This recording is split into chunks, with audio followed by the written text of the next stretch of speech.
Welcome back नाज़रीन, दोबारा गुफ्तगू का सिलसिला शुरू करते हैं सेक्रेटरी फिशरीज राना मोहम्मद सलीम से। अच्छा सर, आप बता रहे थे कि हैचरीज को जदीद खतूत पर आप बना रहे हैं बिजनेस ऑफ हब के नाम से, ये क्या है? जी, मैं ये बता रहा था कि ये इसकी क्यों ज़रूरत महसूस हुई। उसकी रीज़न ये थी कि इस वक्त सिचुएशन ये है कि जो हैचरीज़ है ना, वो आपको सीड प्रोवाइड करती है मई की स्टार्ट में या मिड ऑफ मई में।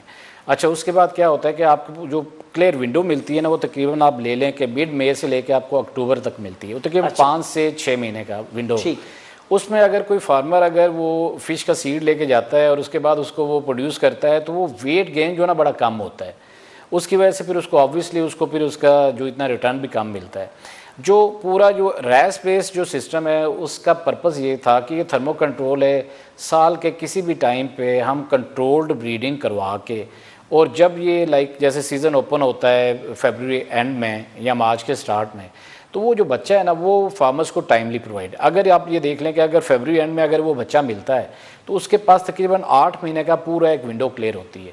8 महीने अगर वो कल्चर करता है, तो वो बड़ी साइज़ की जो ना वो फ़िश प्रोड्यूस भी कर सकता है और उसके मुताबिक उसे ज़्यादा रिटर्न भी मिलेगा। और दूसरा इसमें ये चीज़ थी कि भी हम सारा साल जो ना हमारी ये फंक्शनल रहेगा। अभी क्या है कि वो जो जितनी भी हमारी हैचरीज हैं, वो कुछ देर के लिए चलती हैं, उसके बाद बंद कर दिया जाता है, फिर उनको रीस्टार्ट करते करते फिर टाइम आ जाता है।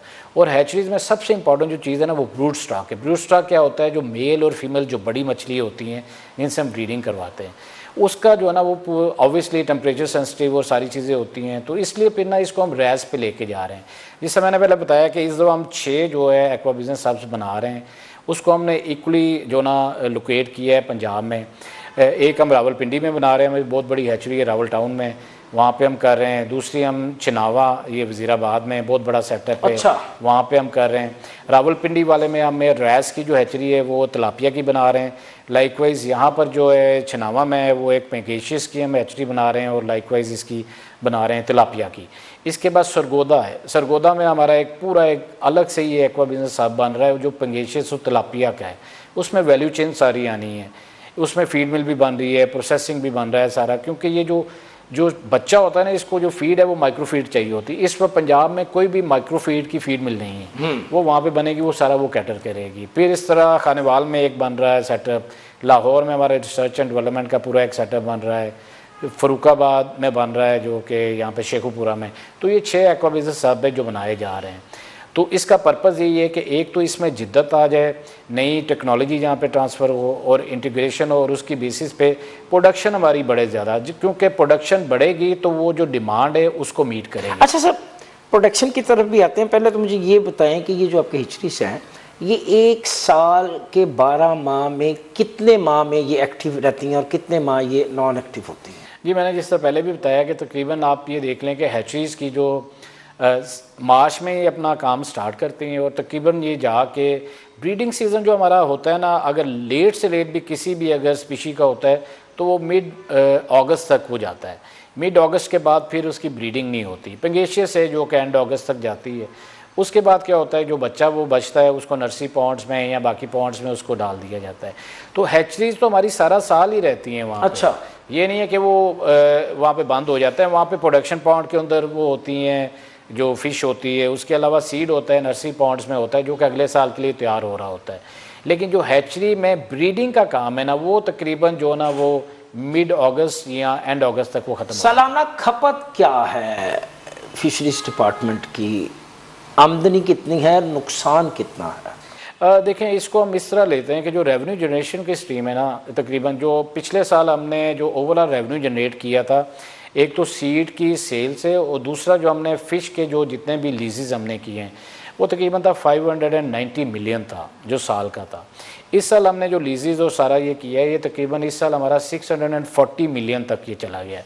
मैं अगले साल का मैं इससे और ज़्यादा वो इसलिए समझ रहा हूँ क्योंकि अभी हमने जो सीड की प्रोडक्शन का जो टारगेट है ना, वो हमने डबल कर दिया है। रीज़न ये था कि जो हमारा जो स्टाफ था या बाकी हमारी फैसिलिटी थी वो अंडर प्रोड्यूस कर रही थी, अंडर यूटिलाइज थी। वो टारगेट इसलिए दिया है कि एक चीज़ आपके भी ध्यान में होगा कि पिछले दिनों सैलाब वगैरह भी आया है। लोगों की जितनी भी मछली थी वो सारी की सारी पानी में जो ना वो चली गई। अभी उन्होंने नए सिरे से स्टॉकिंग करनी है। नए सिरे से जब उन्होंने स्टॉकिंग करनी तो उन्हें सीड चाहिए। वो सीड चाहिए तो सीड की प्रोडक्शन यहाँ से ज़्यादा होनी चाहिए। तो इसीलिए इसका टारगेट भी बढ़ाया गया कि सीड की प्रोडक्शन क्या भी टारगेट रखा है मुख्तलिफ टारगेट है इसमें। वो अगर आप इन नंबर्स अगर कहेंगे तो वो डिफरेंट है, क्योंकि इसमें डिफरेंट स्पीसीज होती हैं।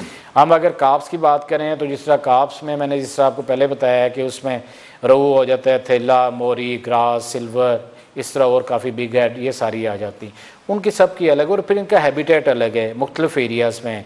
लाइक अगर आप पिंडी डिवीज़न में बात करेंगे ना, तो पिंडी डिवीज़न में तलापिया को ज़्यादा प्रेफर किया जाता है, और काप्स में या ग्रास वहाँ पे ज़्यादा होती है या गुलफाम ज़्यादा होती है। इसी तरह जैसे आप साउथ की तरफ चले जाएंगे तो साउथ में ज़रा डिफरेंट एक ट्रेंड है, तो हर एक का वो डिफरेंट है उसमें।